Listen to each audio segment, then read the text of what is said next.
Hello friends, आइए आज हम बात करते हैं DPX से रिलेटेड इम्पोर्टेंट सेक्शन की। देखिए, ये आपका लास्ट चैप्टर चल रहा है पट्टा लीज। स्थावर संपत्ति के पट्टों के विषय में बात करेंगे। सेक्शन 105 की पट्टे की परिभाषा। Lease defined.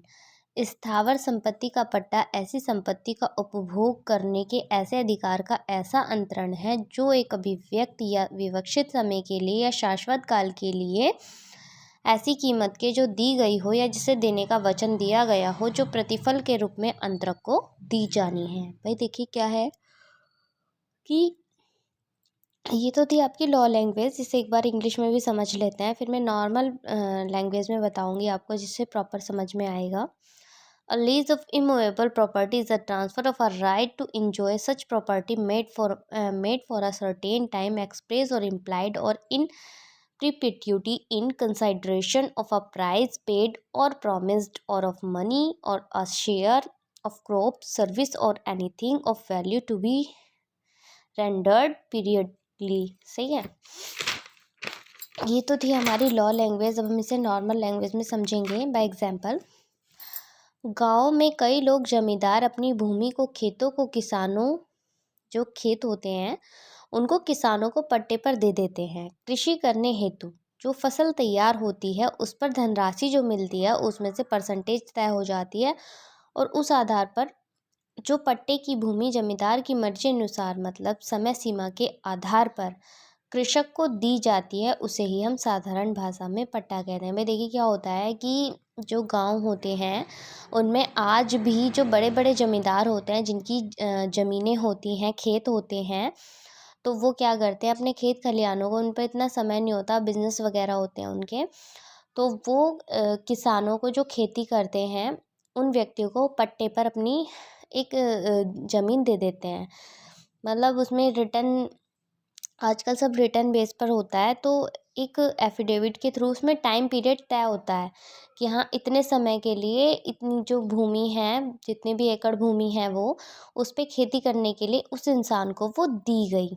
ठीक है। उसका क्या फ़र्ज होगा कि वो उस पर खेती कर कर जो खेती होने के पश्चात जो रकम मिलेगी, धनराशि मिलेगी, उस खेती को उसको फसल को बेचकर जो परसेंटेज एक उनमें तय कर लिया जाता है कि भाई इतनी परसेंटेज तुम हमें दे देना और इतना तुम खुद रख लेना।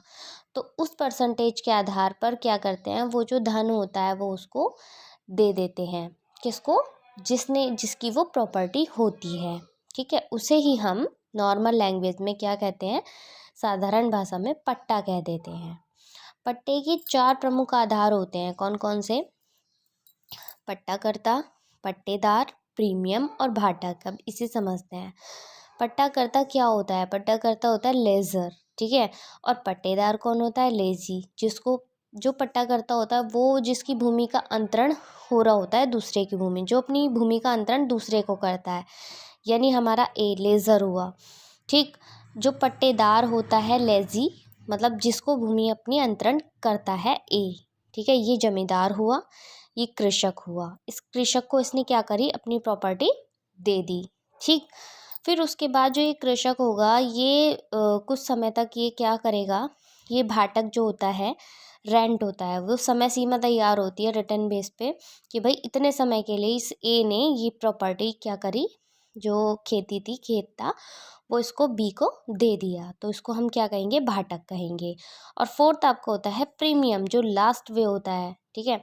वो लास्ट वे क्या होता है कि जो फसल होती है वो बेची जाती है, जैसे कि मैंने अभी आपको ऊपर बताया कि फसल बेचकर जो परसेंटेज निकलता है, जो उनमें निर्धारित होता है कि हाँ भाई इतना परसेंटेज तुम्हें हमें देना है, जैसे 50,000 हुआ।